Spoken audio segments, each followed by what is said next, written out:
Rajshahi kitchen story থেকে সঞ্জুমান আরা বলছি। আজকে আমি একটা মজার খাবার রান্না করে আপনাদের দেখাবো। খাসির ভুড়ি। খাসির ভুড়ি পছন্দ করেন না এরকম মানুষ খুঁজে পাওয়া ভার।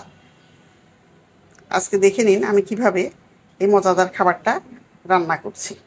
চলুন তাহলে রান্নাঘরে যাই। চলে আসলাম আমি খাসির ভুড়ি রান্না করার জন্য। এই যে খাসির ভুড়িগুলি আমি প্রথমে পরিষ্কার করে নিয়েছি, এরপরে আমি ছোট টুকরা করে এই যে কেটে নিয়েছি। এখন আমি মূল রান্নাটাই দেখাবো আপনাদের। এখন এইটা রান্না করার জন্য আমি নিলাম একটা প্যান নিয়ে নিলাম। এই প্যানের মধ্যে আমি এই ভুড়িগুলি এখন ঢেলে দিলাম। এর মধ্যে আমি মশলা ইউজ করবো। এই যেখানে দিলাম 3টা তেজপাতা। ভুড়িতে সবসময় একটু বেশি মশলা দিতে হয়। এখানে দিয়ে দিলাম আমি কয়েকটা এলাচি, ছোট বড় একটা, দারুচিনি কয়েক পিস, একটুখানি জায়ফল দিলাম গোটা, একটুখানি গোলমরিচ দিলাম। পরবর্তী পর্যায়ে আমি গরম মশলা গুঁড়া ইউজ করব। এরপরে আমি দিয়ে দিলাম কয়েকটা শুকনা মরিচ, এরপরে দিয়ে দিলাম লবণ, হলুদের গুঁড়া, মরিচের গুঁড়া, একটু জিরা গোটা, একটু করে নিয়েছি, হালকা ম্যাশ করে নিয়েছি, ধনিয়ার গুঁড়া। ভুড়িতে সবসময় প্রাথমিক অবস্থাতে গোটা মশলাই দিতে হবে, তাছাড়া ভুড়িটা তলায় ধরে যাবে। এই জন্য আমি আদা এই যে ছেঁচে বেশ ভালো মতো ছেঁচে দিয়ে নিয়েছি। এরপর গোটা 2টা বড় বড় রসুন কিছুটা ছেঁচে নিয়েছি, কিছুটা গোটা আছে। এরপরে দিয়ে দিলাম আমি যে পেঁয়াজ, এটা গোল গোল করে মোটা করে পিস করে নিয়ে গোল গোল মোটা করে কেটেছি, এটা দিয়ে দিলাম। এরপরে দিব আমি সরিষার তেল, 2 টেবিল চামচ পরিমাণ আমি দিয়ে দিলাম। এখানে সবটুকুই আমি কাটা মশলাই বেশিরভাগ দিলাম। এখন আমি সুন্দর করে মেখে নেব। এই যে আমি চুলাতে এটা এখন চাপিয়ে দিলাম, চুলা জ্বালিয়ে দিলাম। হালকা একটু পানি দিব।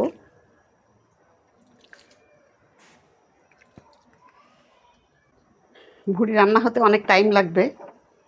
এটা আমি যে ঢাকা দিয়ে দিলাম। পরবর্তী পর্যায়ে ফিরে আসব কয়েক মিনিট পরে। 7-8 মিনিট হয়ে গেছে আমার ভুড়ি রান্না করতে শুরু করা। দেখেন একটু পানি যে একটু দিয়েছিলাম বা ভুড়ি থেকে যেটুকু পানি ছেড়েছিল সেগুলি টেনে নিয়েছে।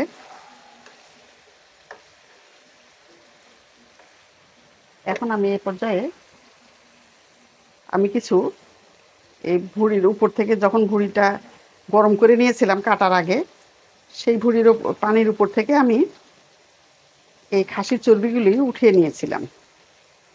এটা ভুড়িরই চর্বি। এখন এগুলি আমি দিয়ে দিলাম। চর্বি ছাড়া ভুড়ি খেতে একদমই ভালো লাগে না, এই জন্য এক্সট্রা চর্বি এখানে একটু দিয়ে দিলাম। আমি এখন ঠান্ডা পানি কখনোই আর ইউজ করব না, এখন সবসময় আমি গরম পানি ইউজ করব। এই যে এখানে আমি দিয়ে দিলাম এখন গরম পানি বেশ কিছুটা পরিমাণ,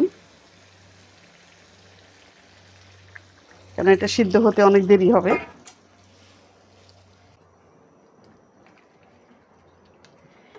দিয়ে এটা জাল করব প্রায় 10-12 মিনিট ধরে, এটা রান্না হতে থাকবে। এখন আমি এটা ঢেকে দিচ্ছি। ভুড়ির কাছে আবার চলে আসলাম।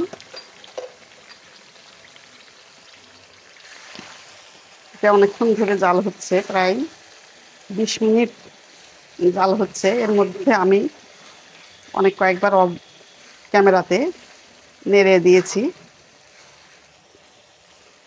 এখন আমি দ্বিতীয় পর্যায়ে আবার মশলা ব্যবহার করব। এখানে দেখেন আমি যদি শুরুতে মশলা বেশি দিয়ে দিতাম তাহলে এখানে তলায় লেগে যাওয়ার ভয় ছিল। এখন মোটামুটি প্রায় সিদ্ধ হয়ে এসছে, এই জন্য এখন আমি কিছুটা মশলা দিব। এখানে আছে আমার আদা, রসুন, জিরা বাটা, এটা 1 টেবিল চামচ দিলাম।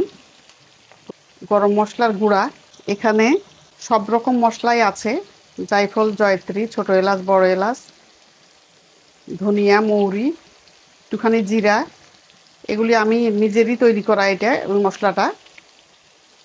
সব রকম দারুচিনি, এই সব রকম মশলা দিয়ে আমি এটা তৈরি করে নিয়েছি। এখন দিয়ে দিলাম।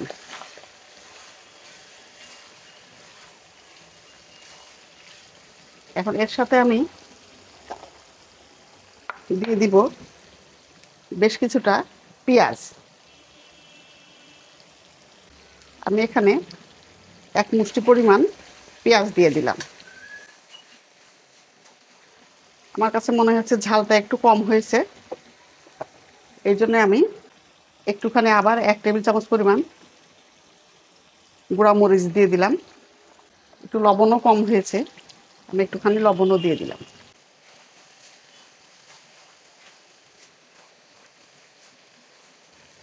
ভুঁড়ি রান্না মশলা সবসময় 2 পর্বে দিবেন, তাহলে এই রান্নাটা অনেক ভালো হবে। তলায় ধরে যাবে না, তলায় লেগে যাওয়ার টেনশন থাকবে না। আমি যেভাবে ভুঁড়ি রান্না করছি, এই পদ্ধতি যদি আপনাদের পছন্দ হয়ে থাকে তাহলে আমার চ্যানেলে সাবস্ক্রাইব করবেন, লাইক দিবেন এবং কমেন্ট করে জানাবেন কেমন হলো।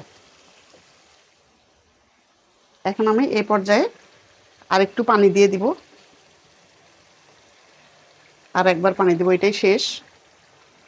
ভুঁড়ি ছোট করে কাটা আছে জন্য কখনোই ভাববেন না যে এটা খুব তাড়াতাড়ি সিদ্ধ হয়ে যাবে।